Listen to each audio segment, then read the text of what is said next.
এই আয়াতগুলো আমি আপনার কাছে এখন উল্লেখ করব। তা আমরা ভেবে নিয়েছি যে আমরা জন্মসূত্রে যারা মুসলিম তারা তো মুসলিম, এটা আবার প্রমাণ কি দেওয়ার দরকার?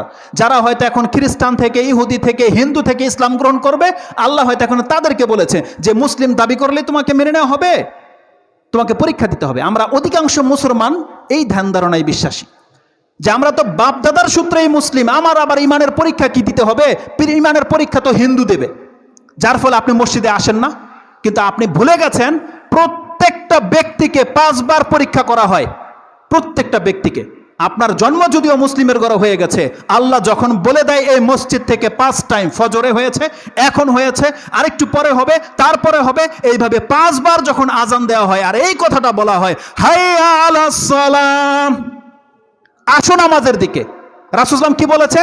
এখানে কেবলমাত্র তারা এই ডাকের সাড়া দেবে যারা প্রকৃত অর্থে আল্লাহর কাছে ঈমান এনেছে, তারা ডাকে সাড়া দিবে। আপনি কি ভেবেছেন এই আজান এমনিতেই দেওয়া হয়? 5 ওয়াক্ত নামাজের ওয়াক্ত জানানো হয় না, এটা প্রত্যেকটা ব্যক্তির ঈমানের পরীক্ষা করা হয় 5 বার। কারণ রাসূল সাল্লাল্লাহু আলাইহি ওয়াসাল্লাম কি বলেছে? বাইনাল আবদি ওয়া শিরকি ওয়াল কুফরি তারকুস সালাহ, একজন বান্দা এবং কুফর এবং শিরকের মধ্যে পার্থক্য হচ্ছে 5 ওয়াক্ত সালাত। যখন বলা হয় হাইয়া আলাস সালাহ, এই ডাকটা কি ইমামের এই মসজিদ কমিটির পক্ষ থেকে নাকি আল্লাহ সুবহানাহু ওয়া তাআলার পক্ষ থেকে? যদি এটা আল্লাহর পক্ষ থেকে হয়ে থাকে তাহলে আপনি সারা কেন দিলেন না?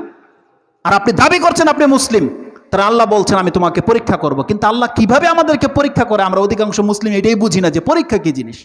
আজান হয়েছে, এটা পরীক্ষার কি আছে? এটা আপনি ভাবছেন সুবহানাল্লাহ, এটা হচ্ছে ইমানের পরীক্ষা।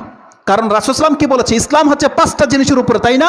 যখন একজন ব্যক্তি বলবে আশহাদু আল্লা ইলাহা ইল্লাল্লাহ ওয়া আশহাদু আন্না মুহাম্মাদুর রাসূলুল্লাহ, তারপরেরটা কি? সালাত ওয়া তুকিমুস সালাহ, তুমি নামাজ কায়েম করতে হবে, এটা বলা হয়নি? তার মানে মুখে যেটা আপনি বললেন এর পরের স্টেপটাই হচ্ছে আপনার সালাত। ইসলামের প্রত্যেকটা রুকন হচ্ছে এক একটা পরীক্ষা। ওই সিজন যখন আসে আপনি জেনে নেন আপনার পরীক্ষা শুরু হয়ে গেছে। যখন রমজান মাস চলে আসবে আপনি জেনে নেন এটা আপনার পরীক্ষার মাস চলতেছে। এই রমজান মাসের কদর তো তারা করবে যারা মুমিন মুসলিম। হজ যখন চলে আসবে, হজের মাস, যাদের উপরে হজ ফরজ হয়ে গেছে, আল্লাহ বলছেন যারা মুমিন মুসলিম তারাই হজে যাবে। জাকাত, যার পকেটে টাকা আছে, জাকাত ফরজ হয়ে গেছে, আপনি কি ভেবেছেন আপনাকে আল্লাহ পরীক্ষা করেনি? আল্লাহ এই জাকাত দিয়ে আপনাকে পরীক্ষায় ফেলে দিয়েছে। যেই ব্যক্তি মুমিন মুসলিম সে জাকাত দিয়ে প্রমাণ করবে আমি মুমিন মুসলিম, আর যে ব্যক্তি জাকাত নিয়ে টালবাহানা করবে আল্লাহ বলছে তার পরীক্ষা হয়ে গেছে, এবার মরে আমার কাছে আয়। তো 5 ওয়াক্ত নামাজ হচ্ছে আপনার পরীক্ষা। মা বোনদেরকে আপনাদেরকে পরীক্ষা করা হয়েছে পর্দার হুকুম দিয়ে, আপনাদেরকে পরীক্ষা করা হয়েছে দাড়ি দিয়ে, আপনাকে পরীক্ষা করা হয়েছে টাকটার উপরের কাপড় উঠানোর কথা বলে।